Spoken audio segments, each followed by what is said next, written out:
Hola, ¿qué tal? Buenas tardes. Vamos a iniciar la sesión de este día, el 16 de julio del 2019. Anteriormente habíamos tratado el tema de la epilepsia, que decíamos que ya una vez establecido el diagnóstico, que primero había que diagnosticar qué tipo de epilepsia estábamos viendo para después utilizar o administrar los fármacos correspondientes a este tipo de padecimiento. Para hacerlo ya con el diagnóstico y con una seguridad para comenzar el tratamiento así de una manera precoz. Y recuerden que esto debe de iniciarse de acuerdo con los tipos de crisis y síndrome epilépticas del paciente. Obviamente que hay diferentes tipos de fármacos que en este caso la doctora Gabriela Arango Salazar, quien es especialista en medicina interna y neuróloga, nos va a hablar qué tipo de medicamento de acuerdo al tipo de epilepsia y de acuerdo también si son una monoterapia o por lo contrario, o una politerapia. Doctora Gabriela, bienvenida nuevamente a Telemedicina. Ya sabe que aquí se le aprecia en su casa. Gracias por la invitación. Bueno, pues yo soy, mi nombre es Gabriela Arango Salazar. Como acabo de comentar el doctor, yo soy médico internista y también neuróloga. Hice una especialidad en epilepsia. Entonces este tema es realmente para mí pues apasionante. Ya veíamos en una ocasión previa qué son los tipos de crisis epilépticas. Entonces pues con esto comenzamos. Bueno, vamos a empezar con los fármacos antiepilépticos. ¿Qué es lo más importante? Aquí estamos viendo un diagrama. Este es un canal sináptico, una unión sináptica. Nosotros sabemos que la fisiopatología de la epilepsia precisamente se debe a dos principales factores. Uno, que haya un exceso de estímulo y eso va a ocasionar un descontrol de la actividad cerebral y provoca epilepsia. Y otro, que no haya factores o que no haya una forma de inhibir esta actividad. Sabemos que un neurotransmisor por excelencia que es estimulante es el glutamato. Entonces cuando tenemos en una cantidad excesiva la estimulación de la liberación del glutamato, pues entonces vamos a provocar que la neurona se estimule o se sobrecargue de estímulo y genera epilepsia. Tenemos el otro neurotransmisor que es inhibidor, que es el GABA. El GABA, igual, cuando no hay un mecanismo que frene esta inhibición que causa este neurotransmisor, entonces también se provoca epilepsia. Son diferentes sitios donde podemos tener alteraciones. Todo esto conlleva sobre lo mismo, ¿no? Puede ser desde una bomba sodio-potasio, desde la bomba de calcio, en los receptores puede estar la alteración y lo que va a provocar precisamente es que no se inhiba esa actividad de alguna de las dos formas. Nosotros sabemos que hay un potencial de acción normal. En el diagrama previo pues diría que es lo normal. Lo que yo les decía es que si tenemos una sobrecarga de estimulación con un neurotransmisor como es el glutamato, entonces se va a dar un estímulo supraumbral y eso va a generar una descarga normal en muchas neuronas que están alrededor. Si tenemos un efecto del GABA, pero que sea muy reducido, o sea, la liberación de este neurotransmisor va a ser muy reducido, entonces el efecto inhibidor que tiene el GABA no se va a llevar a cabo.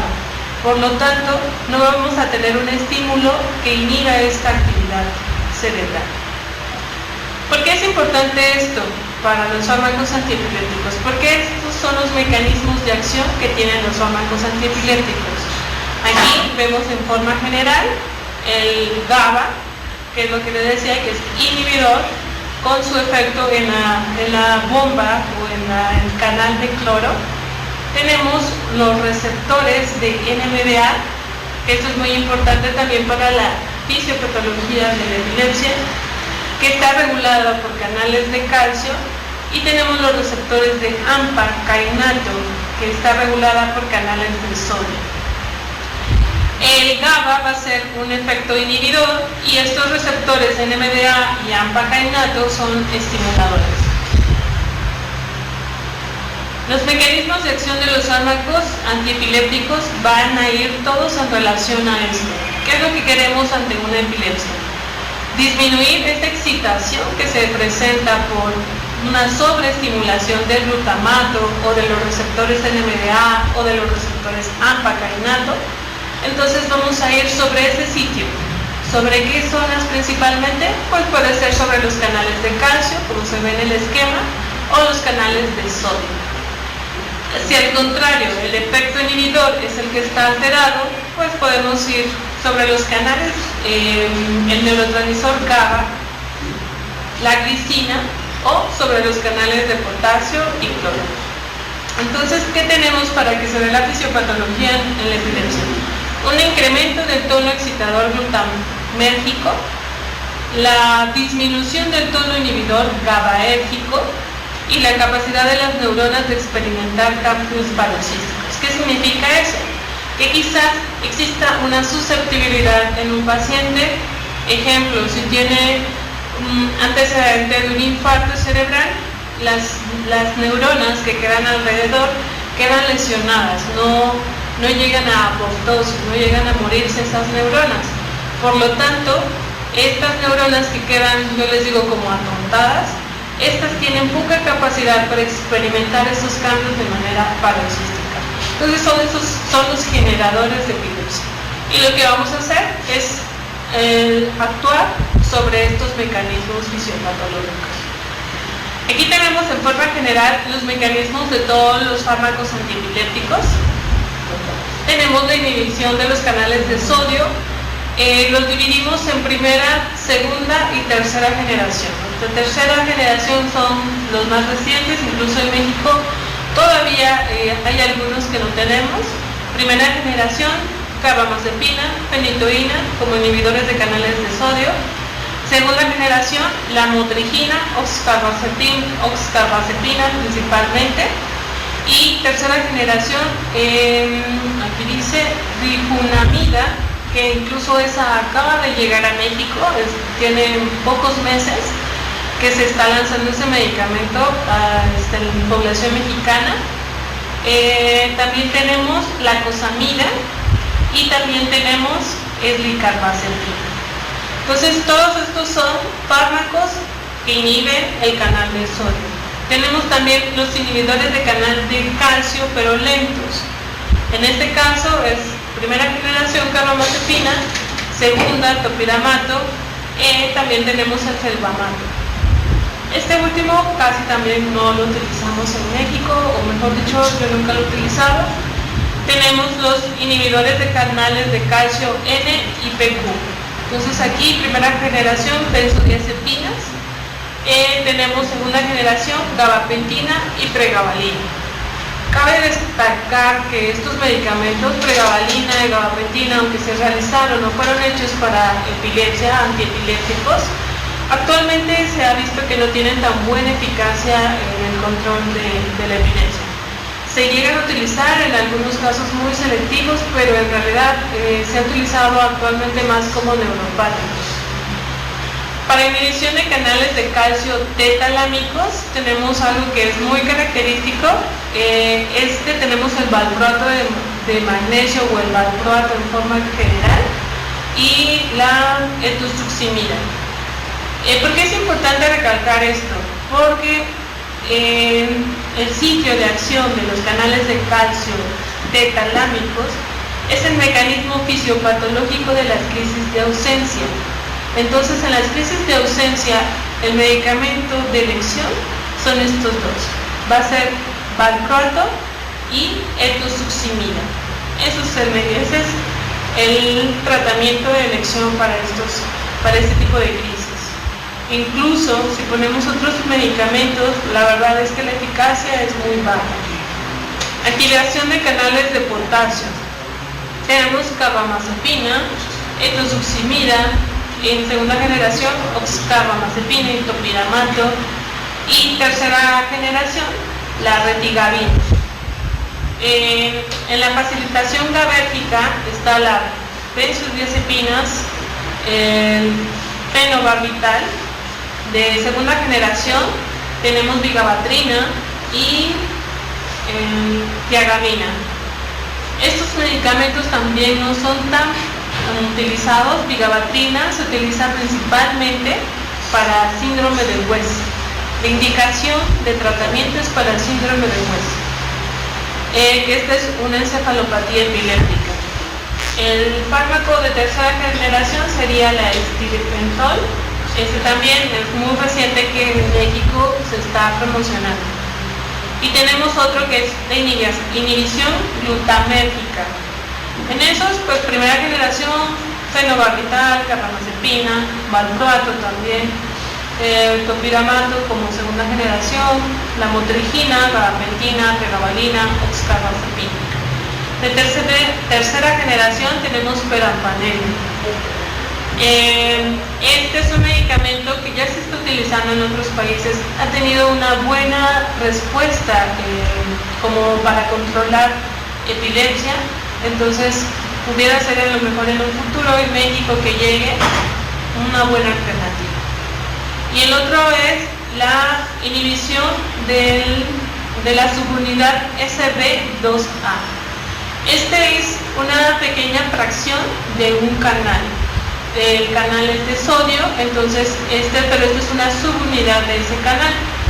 El fármaco, que actualmente es de segunda generación, es levetiracetam y tercera generación brivaracetam. Ese ya contamos en México, en todo México, ese medicamento. Bueno, de lo que es importante aquí recalcar es que de los fármacos que tienen múltiples mecanismos de acción está el valproato. Por eso el valproato lo podemos utilizar en casi todos los tipos de epilepsias. Podemos utilizarlo en crisis generalizadas, en crisis focales, en crisis de ausencia, en crisis neoclónicas, y no está contraindicado para ningún tipo de epilepsia. ¿Qué es lo que tenemos que hacer para el momento de seleccionar el fármaco? Tenemos que ver pues su farmacocinética. ¿Qué sería lo ideal en un fármaco? Pues que tuviera una absorción rápida y completa por vía oral. Que se una poco o casi nada a proteínas plasmáticas.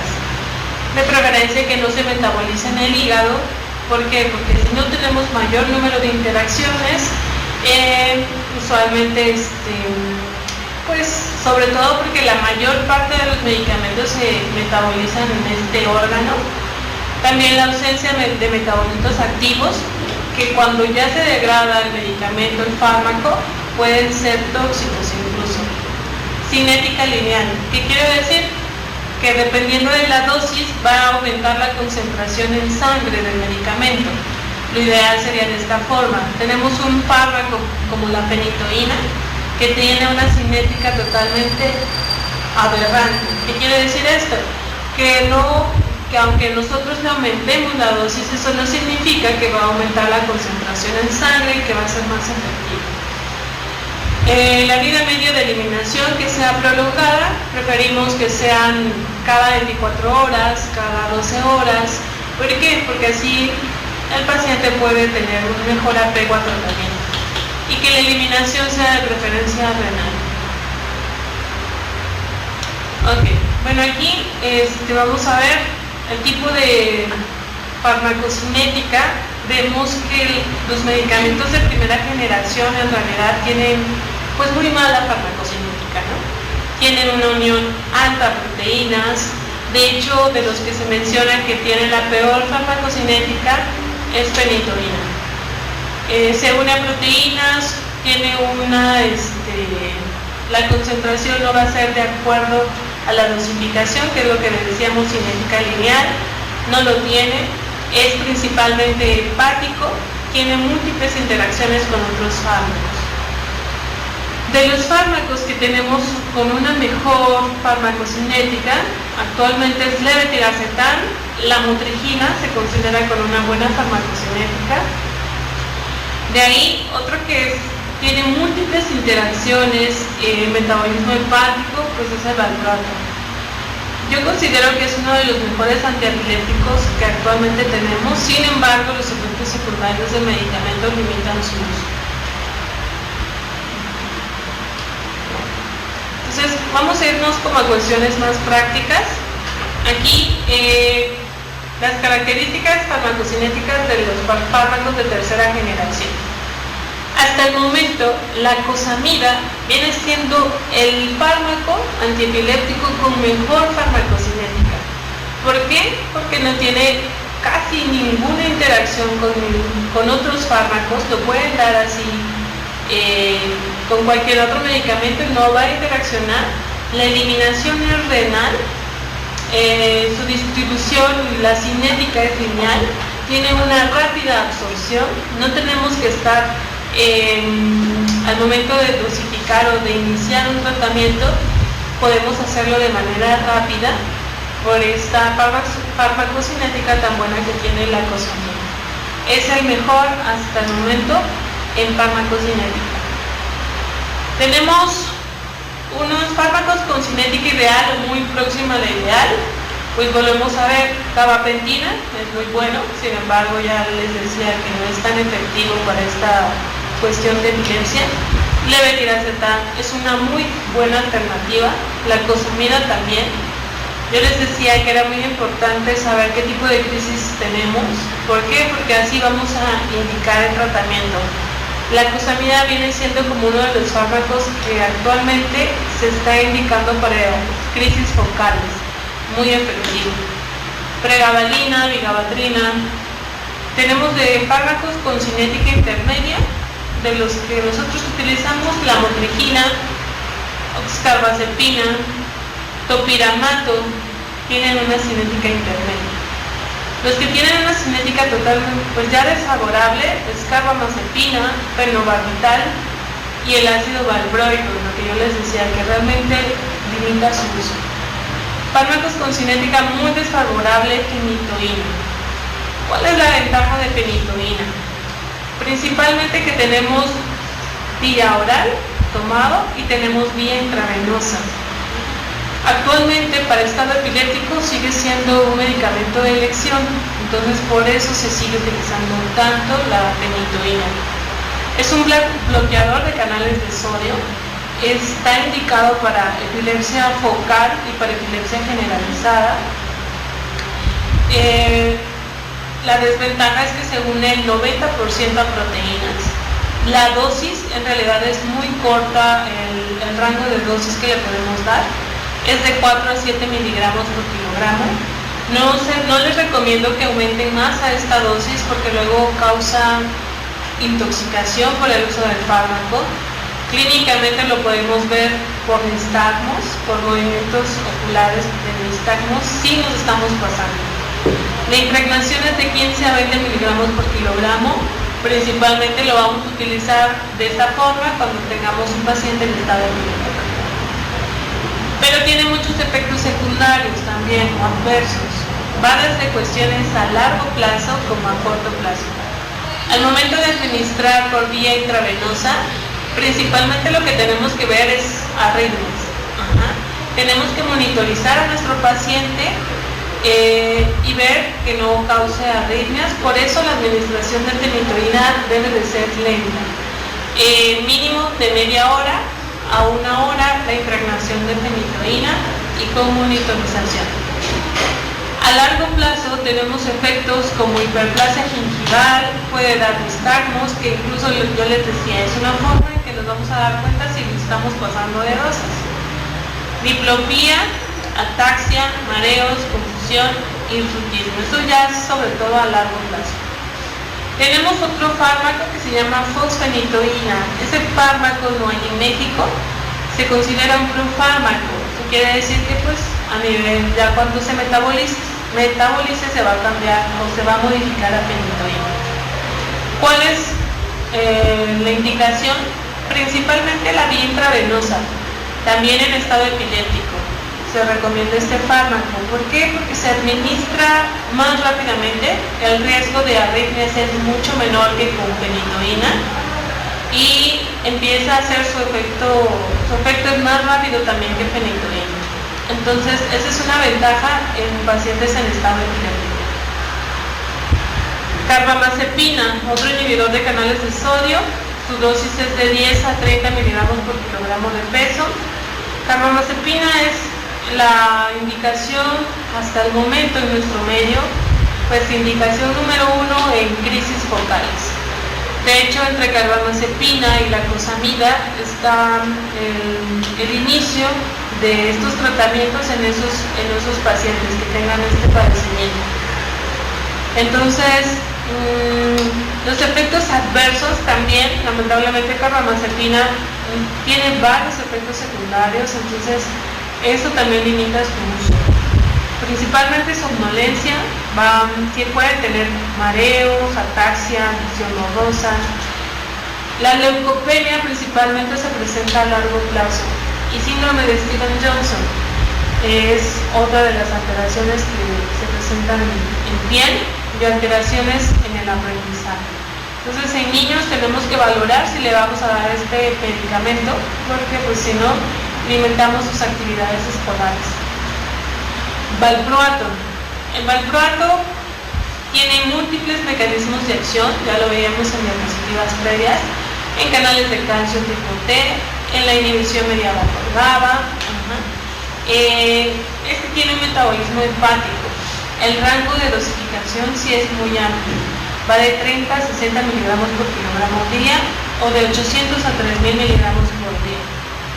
Efectos secundarios o efectos adversos son múltiples, son muchos, a corto, a mediano y a largo plazo. Va desde cuestiones de temblor, sobre todo a dosis altas. Estos efectos adversos van en relación a la dosificación. Menor dosis, menos efectos adversos. Mayor dosis, mayor efectos adversos. Alopecia, tienen caída de cabello las pacientes o los pacientes. Hepatitis medicamentosa también. La indosuximida, indicación número 1, ya decíamos, crisis de ausencia, donde actúa en canales de calcio en tálamo. Ese es el sitio donde va a actuar específicamente. Bueno, entonces, cuando estamos hablando de nuevos fármacos antiepilépticos, a partir de 1990, en donde tenemos estos fármacos, la motrigina, el mecanismo de acción es inhibe la liberación de glutamato y espartato, bloquea los canales de sodio. También tiene efecto sobre los canales de calcio. Y tiene metabolismo hepático. La dosificación pues está en estos rangos. Es importante decirle que la unión de valproato con la motrigina es excelente, se potencia mucho su efecto de estos dos fármacos.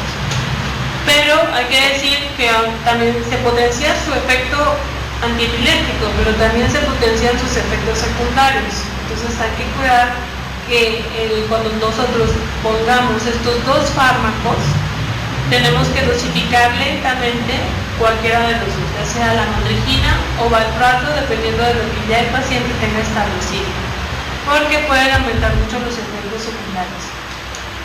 Otro punto importante es una buena alternativa para mujeres embarazadas. La motrigina es una excelente alternativa, también para pacientes ancianos, es muy bien tolerada. Dentro de sus efectos secundarios están reacciones en piel, que son reacciones alérgicas, esa es una desventaja. Sin embargo, en adultos mayores se presenta muy pocas veces este efecto secundario.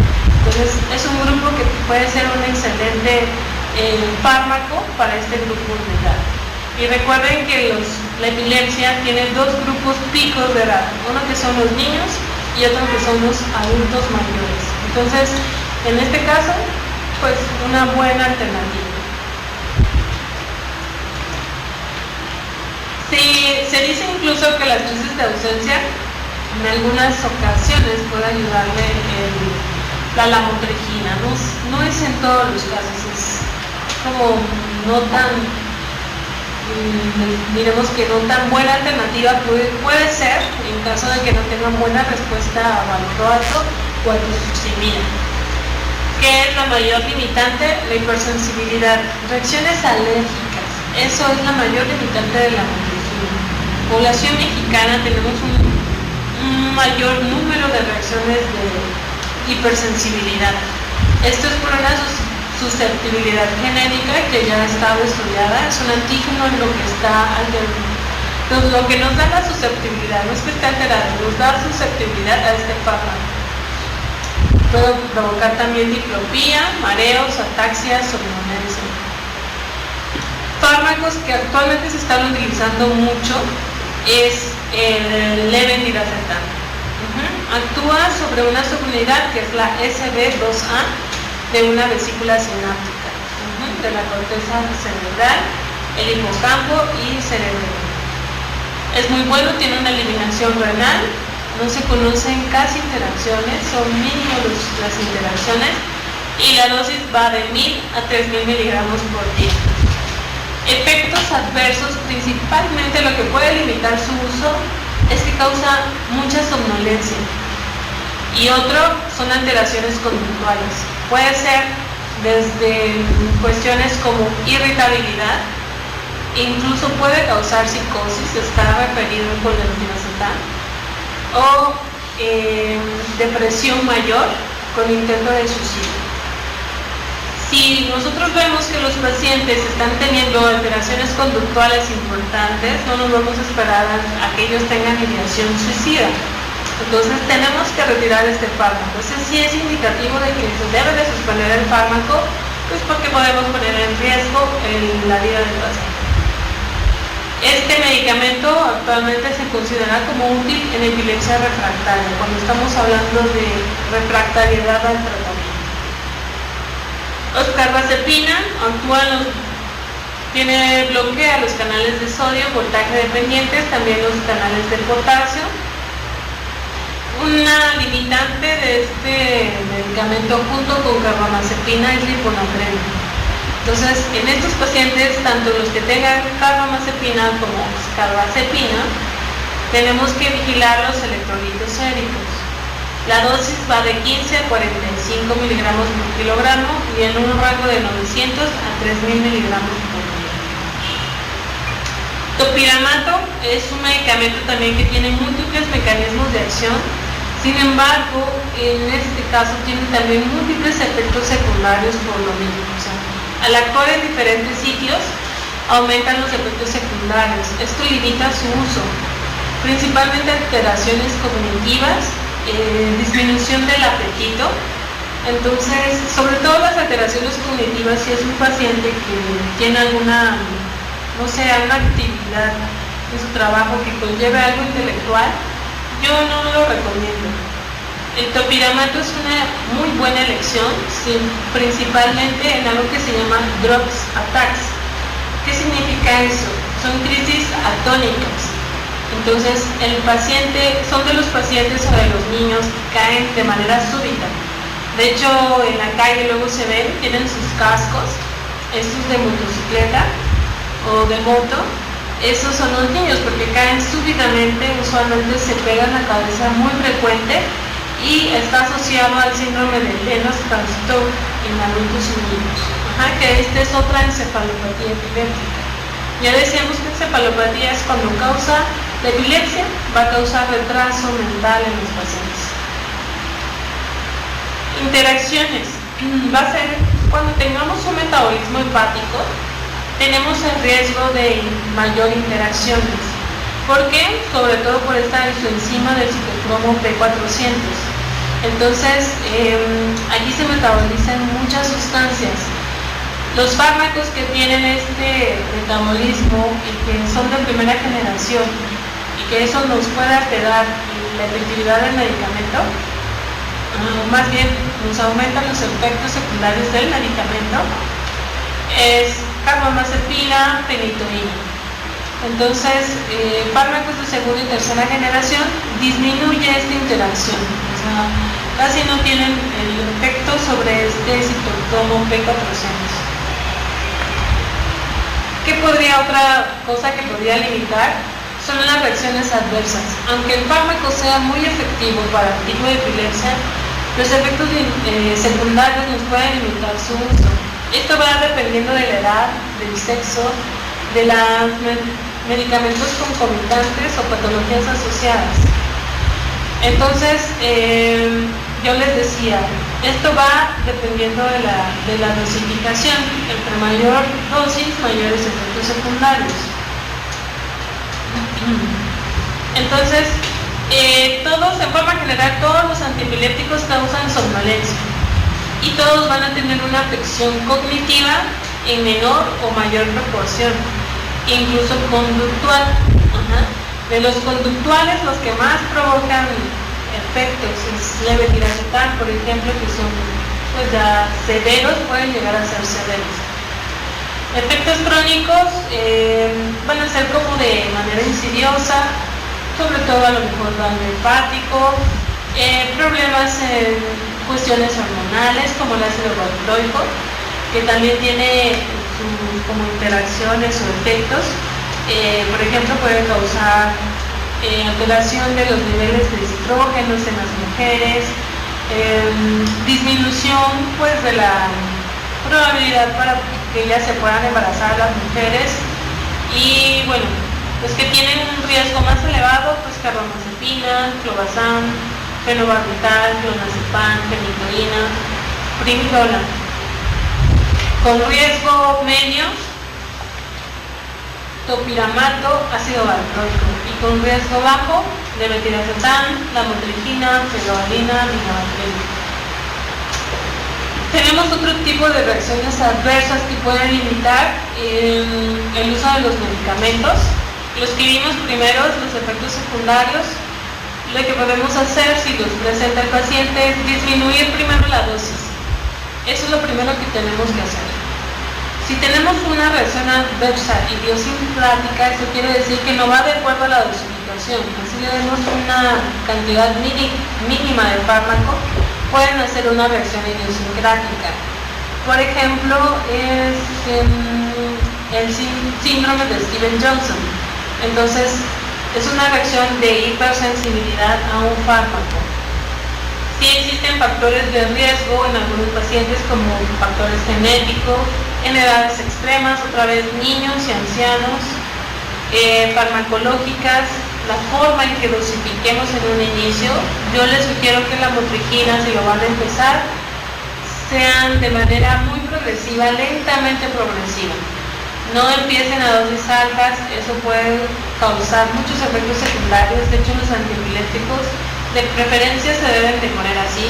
La única indicación de dar a dosis mayores es el estado epiléptico. Si tienen enfermedades asociadas como enfermedades autoinmunes, pues también esa es otra susceptibilidad que se presenta. Y si tiene un daño cerebral, pues también. Entonces ya veíamos aquí, es un paciente que tiene una reacción dermatológica.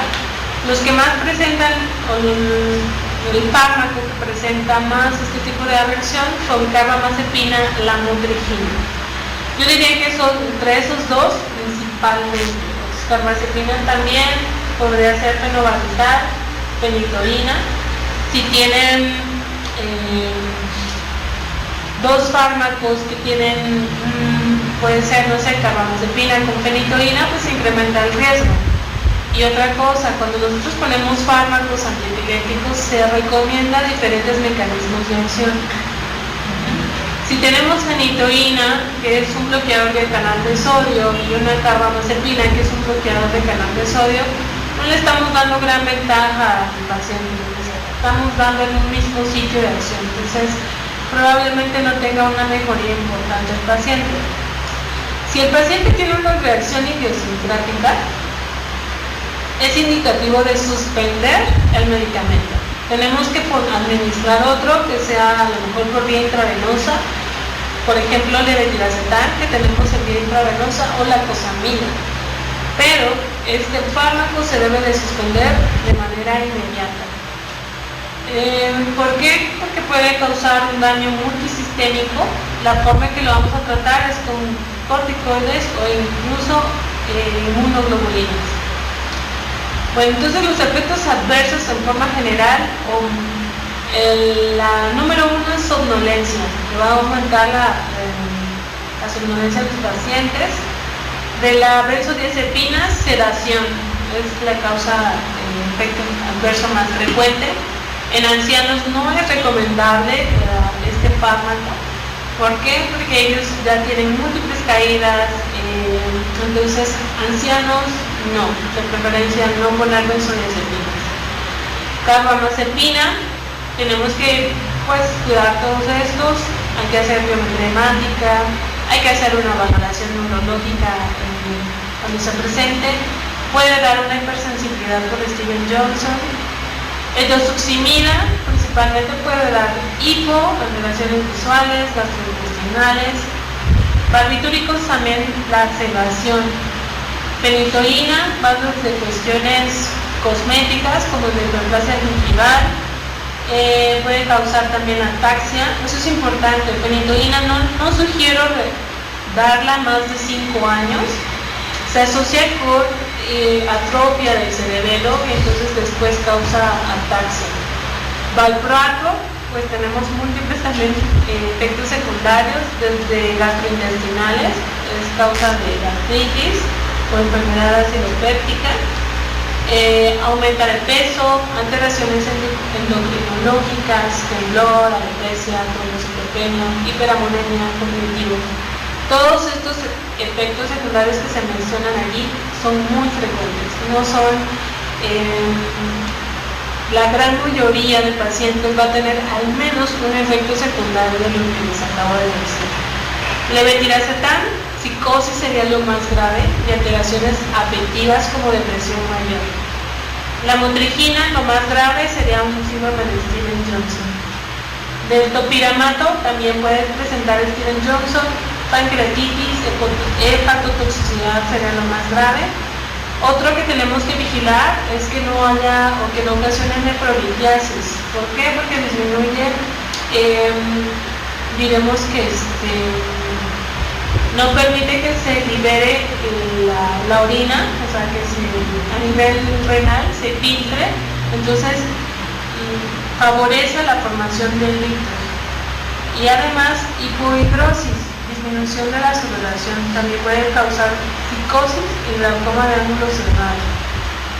Ok, vamos un poco más rápido. La titulación de un fármaco. ¿Cómo se hace? Nosotros vamos a administrar, primero vamos a saber qué tipo de epilepsia tiene el paciente. Si es una crisis focal, sugiero empezar con un bloqueador de canales de sodio. Si está en condiciones el paciente de comprar algún fármaco que sea de los nuevos, sugiero la cosamida. Si no, puede ser carbamazepina. La titulación tiene que ser de manera lenta, dependiendo del fármaco. Va de 1 semana a 2 semanas la titulación. La motrigina sería a 2 semanas, levetiracetam a 1 semana. Entonces, de hecho, la información que viene del fármaco viene más o menos cada cuánto tenemos que aumentar la dosificación dependiendo del medicamento. Se recomienda uno de segunda o tercera generación. Aquí nos recomiendan un fármaco de primera generación, salvo lo del estado epiléptico, que todavía está recomendado la fenitoína y fosfenitoína. Si ustedes tienen efectos secundarios, pueden disminuirle la dosis, no suspender, disminuir la dosis. Si tuvo buena respuesta el paciente al fármaco. Si tiene reacciones idiosincráticas, suspendemos el medicamento. ¿Qué es lo ideal? Monoterapia. Pero ¿qué es lo más importante? Elegir el fármaco adecuado para el tipo de epilepsia. El mecanismo de acción. ¿Dónde está actuando este medicamento? Si tiene algún síndrome epiléptico, como el síndrome del mioclónico juvenil, que habíamos hablado la vez pasada, el fármaco de elección es valproato, valproato es uno de los fármacos. Otra es levetiracetam, podría ser una buena alternativa. Las características del electroencefalograma también nos pueden ayudar a determinar qué tipo de epilepsia es. Costo, que aunque no nos gusta ver eso, pero el costo también Si el paciente no lo puede comprar, pues no es posible darle un fármaco que sea de los nuevos, ¿no? Que le cueste 1.500, entonces no se puede. Tolerancia y efectos secundarios. Entonces, se inicia a dosis bajas, se va aumentando y se hace un aumento progresivo de acuerdo a cómo vaya controlándose el paciente. Entonces, la mitad de los pacientes que inician tratamiento va a controlarse con monoterapia y a dosis bajas. Tenemos otro grupo en donde ya no es así, ya no es lo mismo, y en estos pacientes pues ahí tenemos que agregar otro fármaco. Entonces, ¿qué dice? Monoterapia, buen control, un 65%. Tenemos el otro grupo, el que no tiene buen control. Con un segundo fármaco antiepiléptico, el 10% tiene un buen control y el 25% de estos pacientes sin control. Con un tercer fármaco, la probabilidad de controlar es en un 5%, tener un buen control, y el 20% sin control. ¿Qué quiere decir esto? Que tenemos que cuidar muy bien qué fármaco le vamos a poner al paciente para que sea el más adecuado para el tipo de epilepsia, y que poner un segundo fármaco todavía nos puede proporcionar pues cierta ventaja, cierta mejoría, pero no tanta, hasta el 10%, y con un tercer fármaco disminuye hasta el 5%. ¿Qué pasa cuando no tenemos un buen control a pesar de un tercer fármaco? Tenemos que ver alternativas. Uno puede ser estimulación del nervio vago, o cirugía de epilepsia, dieta cetogénica, o fármacos experimentales. Esa puede ser una alternativa. Entonces, ¿para qué nos sirven los niveles plasmáticos? Principalmente los sugiero para los fármacos de primera generación. ¿Por qué? Porque estos no tienen cinética lineal. Entonces, a veces le estoy a una dosis baja y la concentración es muy buena. Y otro, pues a lo mejor con dosis altas la concentración es baja. Es la indicativa o la indicación principalmente. Otro puede ser en mujeres embarazadas. Ese es un grupo especial de tratamiento para epilepsia, porque aquí aumenta el aclaramiento de los medicamentos. Entonces tenemos que estar vigilando con niveles plasmáticos. Ya no va a ir en relación de mayor dosis, mayor concentración. Todos estos fármacos se les puede medir niveles plasmáticos. Lo más frecuente es valproato, puede ser carbamazepina, fenitoína es otro fármaco que se encuentra fácilmente en los niveles de concentración. La motrigina es uno de los que sí se recomienda en mujeres embarazadas. Entonces, ¿cuál es otro indicativo? Cuando nosotros estemos sospechando que el paciente no lleva bien su medicamento, que no se lo está tomando, y es la manera objetiva de ver que las concentraciones están muy bajas a pesar de que nosotros estamos indicando una buena dosificación. Cuando hay toxicidad al fármaco o algunas situaciones específicas. Por ejemplo, pacientes con enfermedades hepáticas o renales, ancianos, embarazadas. Y en politerapia también puede ser porque incrementa el riesgo de interacciones farmacocinéticas. Y bueno, entonces también podemos comparar con diferentes controles, ¿no? Si le hacemos uno y posteriormente vemos alguno o mejor efectividad o menor efectividad, sobre todo menor efectividad, pues podemos comparar un rango con el otro. Bueno, ¿qué vamos a hacer? Si el paciente está controlado, no tiene efectos secundarios o adversos, y los niveles están infraterapéuticos o supraterapéuticos, pues no vamos a hacer nada, así lo vamos a dejar, porque no está teniendo efectos adversos.